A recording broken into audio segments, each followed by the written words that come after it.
Hello, my name's Rob and welcome to Swift Slots. Now hopefully you've seen my recent videos of the 3-wheeled Bond bug and the 4-wheeled Webster bug. Now I really enjoyed making those videos, but at the end of the 4-wheeled Webster bug video I thought to myself, I wonder if I could get more performance out of the car. And I thought, well, to get more performance I'm going to need much bigger tyres and I'm going to need a much bigger motor, because the standard motor that comes with that kit is very good, but it's very good for a standard car. It doesn't have any extra power, so you can add extra weight, get extra grip for extra go. It just loads the motor up. So you want a much bigger motor. Something like a 25k slim can I think would do the job.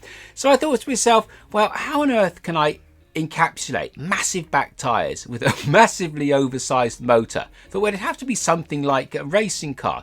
Well, I could make a Pikes Peak version of the Webster bug with a full front splitter, huge rear spoiler, great big wheel arches to take massive wheels. I thought this could be rather fun. Total fantasy, but really awesome looking car. A car that could have been but never was, if you like. So I ran the idea past Pendle Slot and I asked them, would they make me a custom 3D printed chassis to go with my idea? And they said they would. And indeed, they did. So we have the chassis.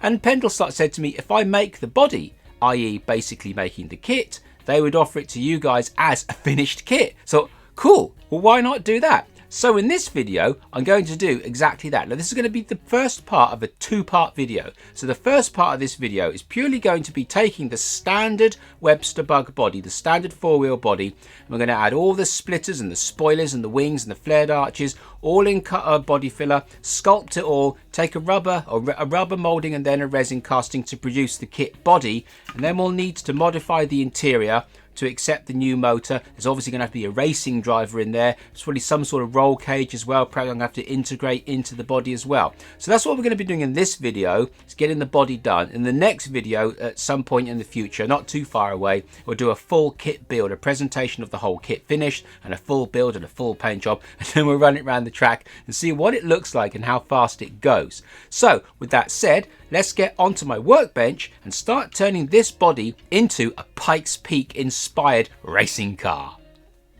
Okay, so when you start any body modification, it's very important to get your chassis that you're going to put the body onto all set up. Make sure you get the chassis exactly where you want it, so you've got a positive point of reference to relate back to the body each time you do an adjustment. And as you can see here, I've got the chassis all set up and I got the front end down nice and low, about as low as it will go using all the standard parts. So we don't want to be modifying parts, we want to out the kit working nicely. So we got the standard parts there, chassis all set up. And as you can see, we got massive 14-inch rear wheels on the back with my very favorite F15 tires, standard size wheels on the front, but as you can see, they're rather wider than stock. And when we put the whole thing on the body, you can now begin to see exactly where I'm going with this. So we got huge back tires, a massive offset on the front end. You can see how much further out the wheels are going to stick out. We can come through there and we can see that the body is going to need widening quite a bit. And on the front end there, you can see there's about 2.5 millimeters of extra tire poke sticking beyond the existing already flared arches. So this is going to be quite an aggressive stanced little car.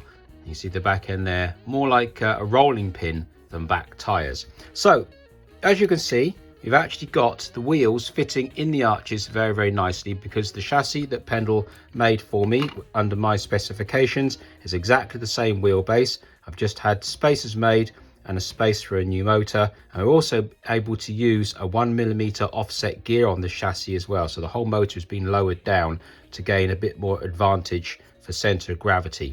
So the first thing we need to do is we need to get this body slammed down, because there is enough room underneath these arches to get those front wheels tucked up a little bit higher, and we can drop the front of the body down. And as you can see, we've got a bit of chassis showing along here, which we don't want. I want to slam the back end down as well. So we're going to have to chomp away all 4 arches and get the body sitting exactly where I want it. And as a point of reference where we are starting from, you can see just there. So you've got a little bit of a downward poke to the body, and I want that body sitting even further down and then level. So the back end needs to come down more than the front. So let's crack out the Dremel and let's start hacking these wheel arches.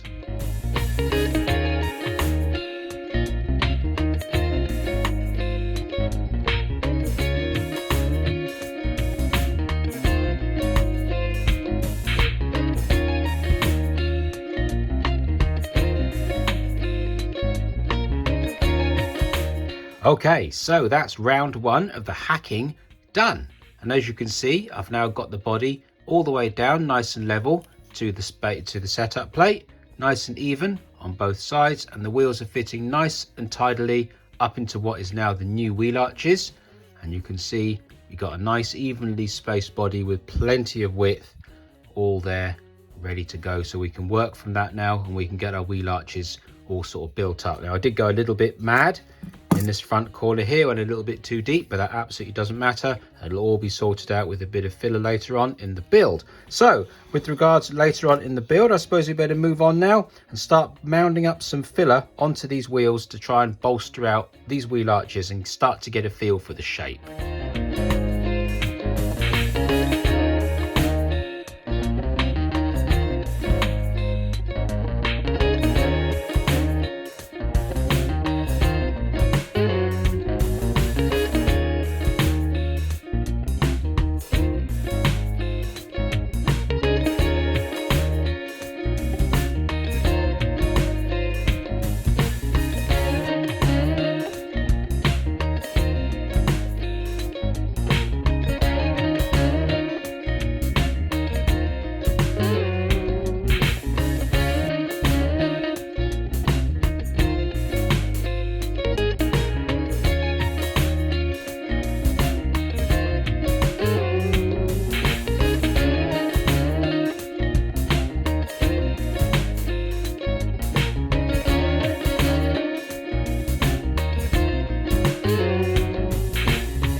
Okay, so with that round of sanding now complete, you will see that I've sanded down those wheel arches to just short of those wheels. So you've got a nice even gap between each wheel. And I've also made sure that the side of the wheel arches are nice and parallel to the body. So when you hold a square up to the body, it runs nice and straight down each side like that. And the fronts are narrower than the rear, so there'll be a slight discrepancy there. And then if you put a square to the bottom of the setup plate and you hold the wheel arch to the square, it's nice and square on both sides. So now we know that we've got a really nice platform to continue to the next stage. So that next stage is actually to make these wheel arches the right size, because at the moment they're conforming to the size of that sellotape. So when we pop the whole chassis on, you can see there's a really nice fit on there, but the wheels are absolutely snug to the wheel arches. So the way I'm going to do that is I'll take off this sellotape, just like that, and I'm going to move the wheel out by a small amount. Just actually that axle there is a little bit on the short side, so try and keep it about there, I guess. So now if we put the wheel back into the car, or the chassis back into the car, nope, that didn't work. Right, let me get back to you and make a longer axle.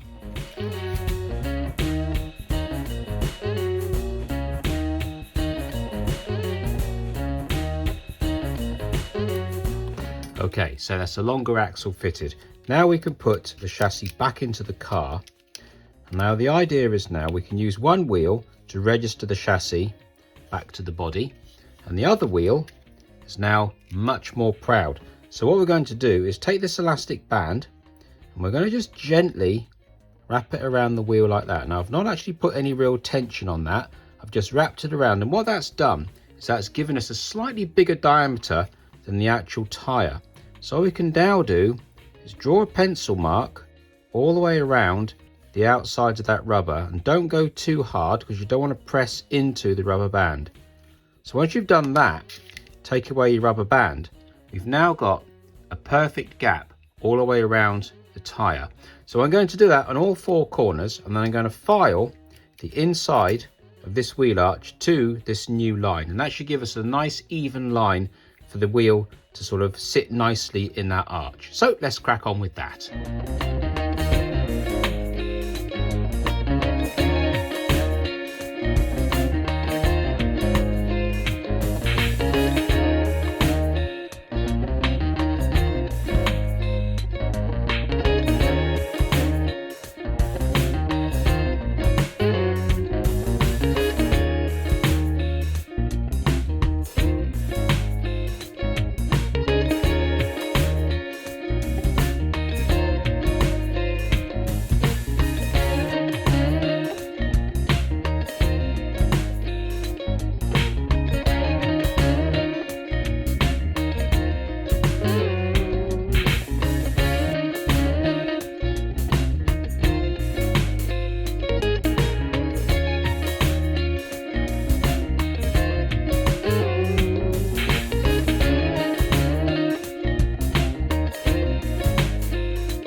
Okay, so now with the very fine filling of the inside of the body, we now have something vaguely close to being finished, at least from the inside perspective of the body. And as you can see on the inside, we've got the very, very fine filler on all four corners. Now this is actually body stopper, it's not actually body filler. And it's very much finer than the coarser ordinary body filler that I'm using on the outside of the body to get the basic shape. So if you look underneath the microscope or a magnifying loupe, you'll see just how large the granules are in ordinary body filler. And believe it or not, it's actually quite difficult to get really fine detail using this heavier filler. But the very, very fine detail is easy with the stopper because it's very much finer, but you can't really use it in great big amounts. So this is about the limit of how much really you can use. It's more useful for things like this, a very, very fine skim or very fine skims in there. And I've also skimmed a little bit on the outside, and this is to fill in all the little tiny air holes on the outside that you might just about be able to see. And that stopper goes into those tiny air holes beautifully. And it's about 50% softer to sand than the main filler. So you can go at it quite nicely and get a really good finish without really disturbing the actual main body filler. So that's that. So that's all those bits done. And I'm happy with the inside of this body now. It's all pretty close. So what we can now do is start thinking about shaping the outside of these wheel arches. Now I know it looks a bit of a mess at the moment, but if you take this body line by body line, do one line at a time, you'll get to where you need to be, because the final product could look a little bit overwhelming. So I can't really do that, but you can if you take it one step at a time. So the one step that we're going to take now to get these back arches done, now there's a line that runs down this body, this door here. Now I'm going to use that line as a line for the front of this wheel arch. Then I'm going to come across the top, but we've also got a couple of other reference points now we've got this far, that being the wheel arch here and also the wheel arch across the back here. So you can use the body lines that you've got to direct where you're going, so you can take it one line at a time. So we're going to carve this front face of the wheel arch now, and then we'll carve the top face. You may need to put a little bit of a fillet as well to blend it all in. So we'll get these two surfaces done next, and then we'll think about moving on to the front.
Okay, so with that basic round of carving and sanding out the way, I think you can see where I'm going with this back arch. Now obviously it's not finished yet, there's still a little bit of fillering to do and a little bit of extra work, but it's basically there. You kind of get the idea. Suzuki Escudo meets Metro 6R4 in a 70s sort of brutal stylistic sort of way.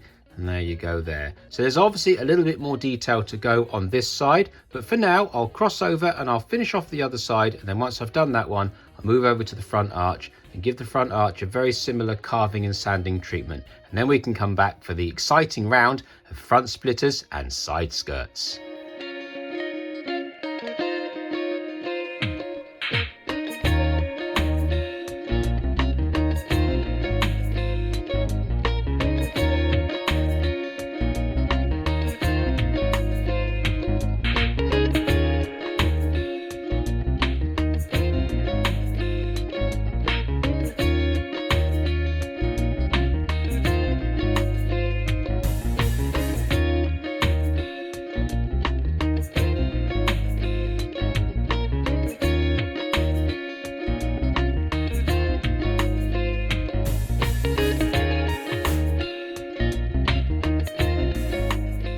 Okay, so after that little round of filing and sanding and carving, we've now got the front arches all in place and looking almost complete. And there's still a little bit more work to do on them, but they're basically there and I'm happy with the shape. I've kind of got the look I'm going for. Got a bit of a Porsche look to the front end, I think, somehow. But anyway, so that's the wheel arches, for the most part, more or less completely done in their basic shape. Now we can start moving on to the more interesting parts of the build. And that is going to be the side skirts and the front splitter. And for that, I'm going to use this piece of resin. Now I use this resin to cast these bodies for my day job, so I can cast this resin all day long, and I find that this resin bonds extremely well to this resin, which is the same resin, with super glue, and the bond is 100%. So if you start adding small parts onto this resin using plastic card and super glue and things like that, I don't always find that it's the strongest bond, but resin to resin with super glue is very, very strong. Now the ethos of this channel is for you guys to be able to do what I'm doing within reason. So obviously buying this resin is going to be basically almost impossible. So as you can see from this massive piece here, I've got this stuff in the acres. I can literally sell this stuff until the cows come home. So if anybody watches this video in the future and you want a piece of this resin to bond to your body to do what I'm doing, just let me know via my website and I can sort you out with a piece like this. And this piece here will keep you going for ages. And you can carve this and sand it, file it, paint it, do whatever you want with it, and it bonds really well to the original resin as well. So you have that option. So I'm going to use this now, but you also have the option to use it if you contact me as well. So what I'm going to do, and I'm going to chop off some strips, and I want to put a side skirts on the side here, and also a nice big front splitter on the front as well. So let's go ahead now, let's cut some strips, glue them to the bottom of this body, and then we'll file and sand in exactly the same way, and we'll get some side skirts and a front splitter on this body.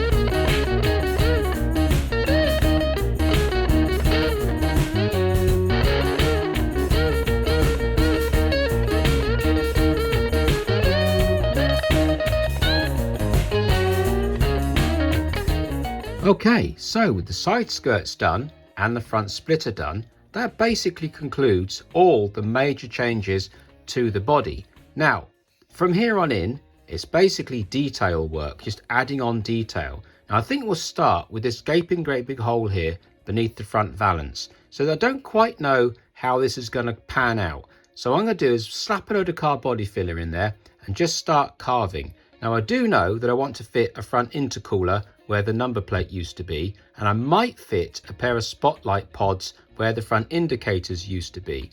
And I definitely want to fit a new bumper that runs all the way across the front of the car and overlapping the new wings. So we'll just see how we go. We'll start slapping some filler in there, carving it about and seeing where we end up.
Okay, so that's the front end more or less finished. So we have a reshaped front splitter along with the inside. We have the front splitter canards on the end. We have a reshaped front panel. We have a pair of covered spotlights. We have an intercooler and also a nice new bumper. And for those that are wondering, those front spotlights are 4.7mm in diameter, which scales up to be just about 6 inches. So we now need to turn our attentions to the bonnet. And for the bonnet, I want to put a larger bonnet scoop just here. I want to put a bulge in the bonnet for a turbo. And I also want to put some strakes up this bonnet here between the bonnet and the wheel arch to give it a little bit more of an aggressive aero package running over the top of the car. So let's crack on and let's get on with those parts.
Okay, so that's the bonnet bulge, the turbo bulge, and the bonnet aero streaks all finished. Now I want to turn my attentions to the roof. Now on the roof, I want a driver's cool air intake. I'd like to copy the shape that's already on the bonnet.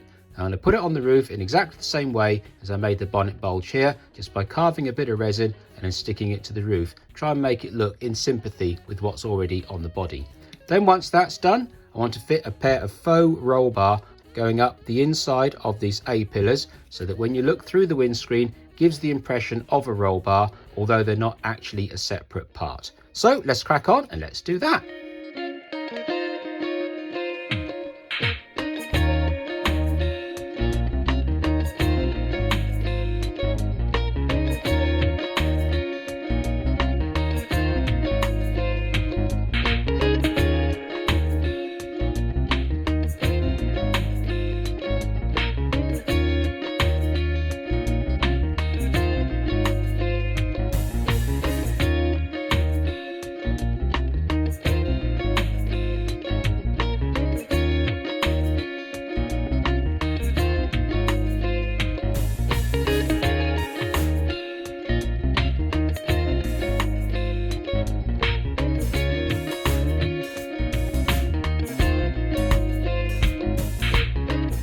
Right, so that's the faux roll bars all in place and looking very good from any reasonable viewing angle.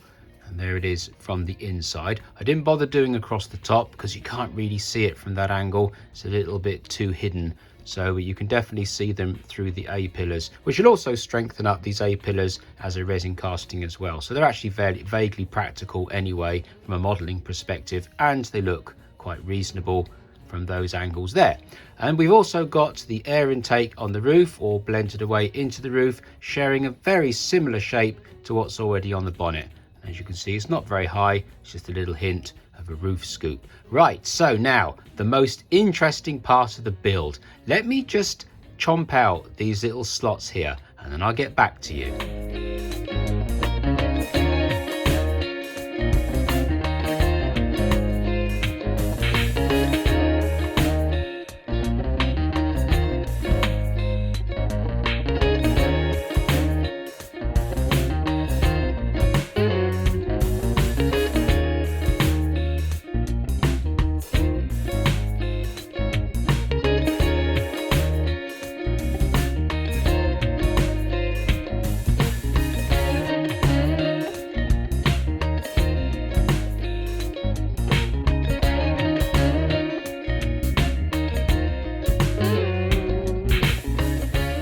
There it is, seen for the first time in all its glory. This rear wing and rear diffuser really has come out very, very nicely indeed. I spent a little time getting the proportions right, but I think it's right about there now. So the rear spoiler is just level with the roof, and the rear diffuser has got as much depth on it as I could possibly get to give the right impression. And look at that. Everything works, everything clears, there's no problem with that at all. But there it all is. I think it looks absolutely mad. I absolutely love it. So if you've seen any Pikes Peak or hill climb cars, you'll know that this is very, very reminiscent of that style of car, with a ginormous rear wing, huge rear diffusers, massive wheel arches and scoops all over the place. So I think this car really now has captured that look I was going for, and with these F15 rear tyres, this car really ought to go extremely well. And if I'm not greatly mistaken, the rear track on this car is now 50mm wide, so I think that'll give us a good amount of grip on the track and a good amount of stability, especially with this 1mm offset gear as well. So this is the Mark 1 chassis. There's going to be a slightly different chassis in the finished kit. We're going to be putting little side pieces on here so we can get a bit of lead on the side as well, and also be a single mounting on the front. Now, talking of mounting, as you'll see, I have no mounting positions in this car at the moment, but I should do that off camera. It'll just be a simple post here, and there'll be a couple of limiters over here, because one screw is all you need, and it'll be a nice easy fit, and you get a nice bit of body movement off that one screw. Bit of careful adjustment on the screw, but you'll get there. So the way this diffuser actually fits, as you can see, it's got a tongue on the back just in front of that exhaust pipe, and that tongue, the exhaust pipe being obviously in the middle there, that tongue slides up behind the body just like that, and the rear wing, as you saw from just a moment ago, is just held in with those 4 slots, and you've got 4 tabs on there. And also the top of this diffuser, it's got 2 little pips on it, I guess you'd call them, and they go into those 2 little grooves in there. And when the 2 pieces go together, if I get it in the right order, of course, they actually go together well enough to actually stay in place. So I'm fiddling here. There we are, that's it. There we go, like that. So there we are. They clip in together and they stay perfectly well. So those top 2 lugs there hold the top of the diffuser in place. It can't move, and that tongue will hold it in the body nice and secure. So but between the 2, they're nice and secure. And when you want to come to fit the wing on the actual kit itself, you simply just glue those little tangs that come through the body, and then you can put your rear diffuser on, and you can simply glue the rear diffuser in like that from the inside there on the top of that tang as it goes inside the body, and that's it, completely locked into place. And you can see this particular bar here, don't know what you call it, I've made it up, fits nice and flush with the top of the rear wings, so it all ties it in nicely together just like that. Right, there we are. So that's pretty cool. So that is the body just about finished. So now I think it's time to get some grey primer on it, give it some sanding and some more primer and some more sanding, and fill up any little minor imperfections, and then we can move on to making the interior and also the wheel inserts.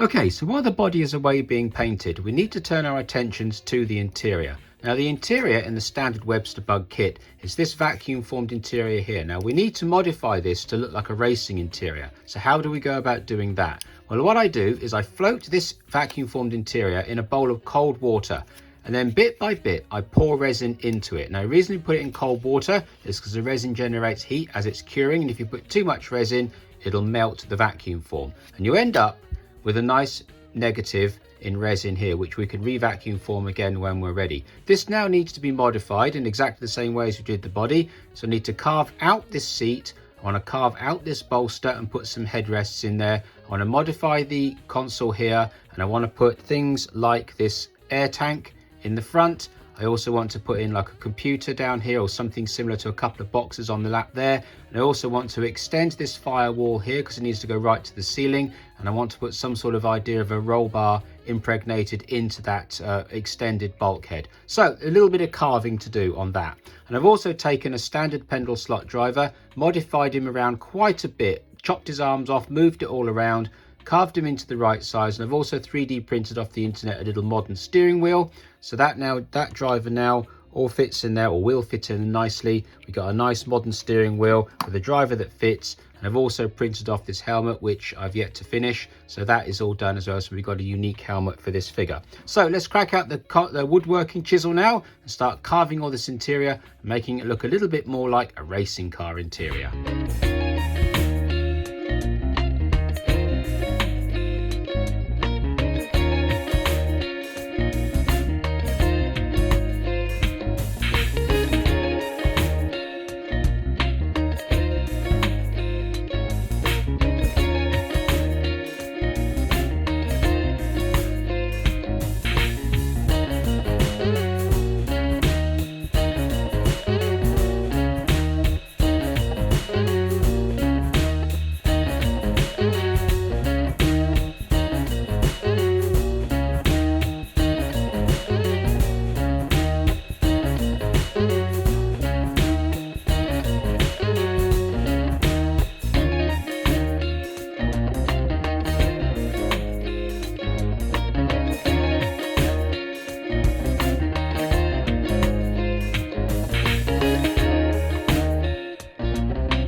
Right, so we have the interior all finished and the driver also finished. Now the keen-eyed amongst you may have noticed that I swapped from my master to this cast resin form when I did the vacuum forming, and that's purely because ABS on top of ABS, really hot, tends to stick to each other. So you don't ever use the master as a tool for vacuum forming. You cast it into a solid resin block first, and then nothing sticks to it. So that was what I did there.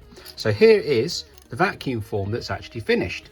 And as you can see, it folds up into a reasonably convincing rally interior. We've got the crossbars in the back for a roll cage, some sort of computery thing on the firewall there, some sort of boxy thing on the floor with some pipe work, and then some sort of bottle in the front there. I did imagine it to be a fire extinguisher, but I think NOS would be a far more interesting bottle to have in the front of the car. It's all a bit fictitious, you know, it is what it is. Who really cares? This is a fictitious car. As long as it looks the part, that's all good.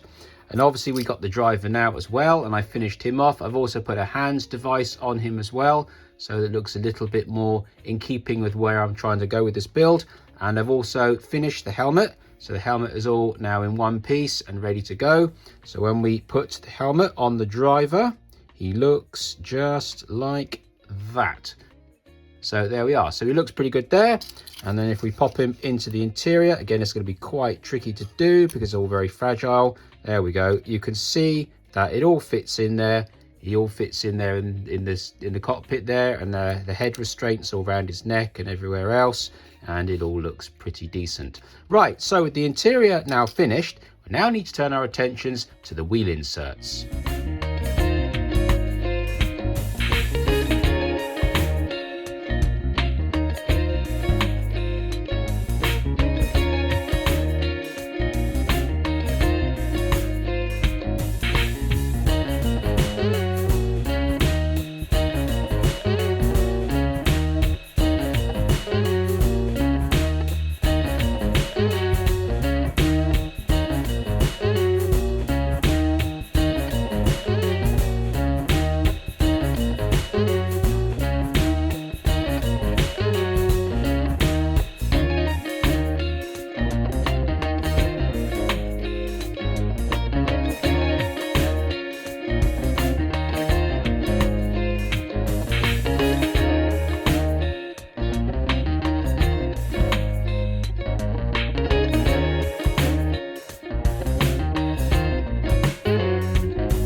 And just like that, I've made the front wheel insert.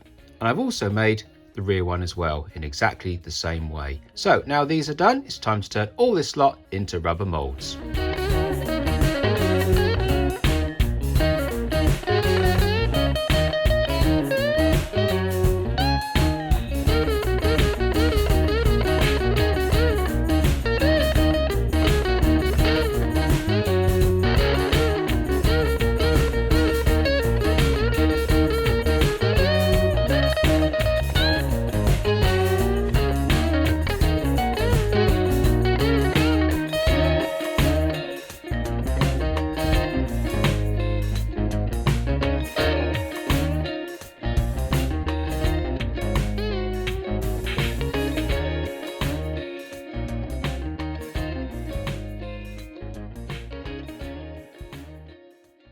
And there you go, that's the whole kit completely finished. So we have the driver figure in resin or cast up.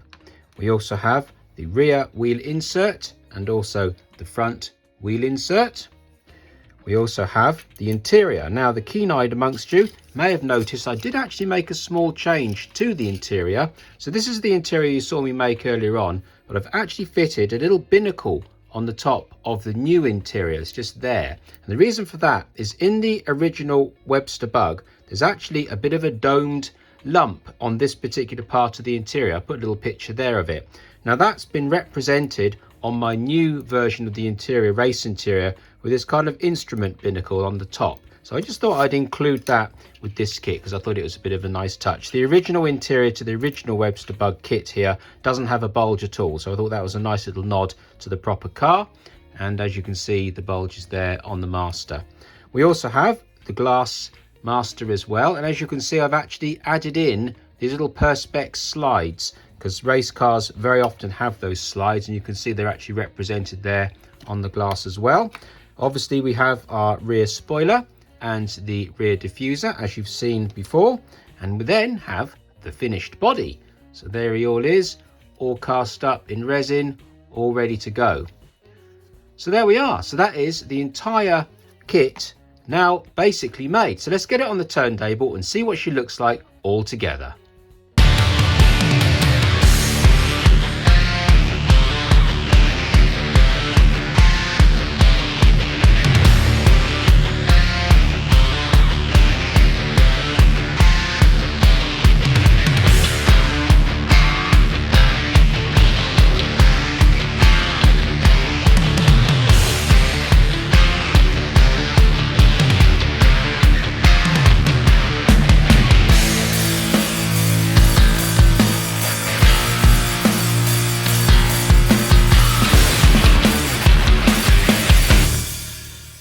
there you are. That's the result of one whole month's worth of work, making this little monster with the blessing of Pendle Slot Racing, and the reason why my channel's been a little bit quiet for the last few weeks. So as you saw on the turntable, this is the first vacuum forms and the first resin pulls of all the parts that I've made on the chassis for the first time going around that turntable. So there may be the odd little rough edge here and there, but that will all be addressed in the next video when I make it. So talking of the next video, in a couple of videos time, we'll be taking this whole car as a full kit as it would be presented to you if you bought it from Pendle Slot Racing. I'll be taking it out the box, showing you all the parts, building the chassis, building the body, painting the body, and then thrashing it around Crow Valley to see if I've created the monster that I really hope that I have. So I hope that you've enjoyed this sort of content, and if you have, maybe you could hit the little bell and subscribe. So until the next time, thank you very much.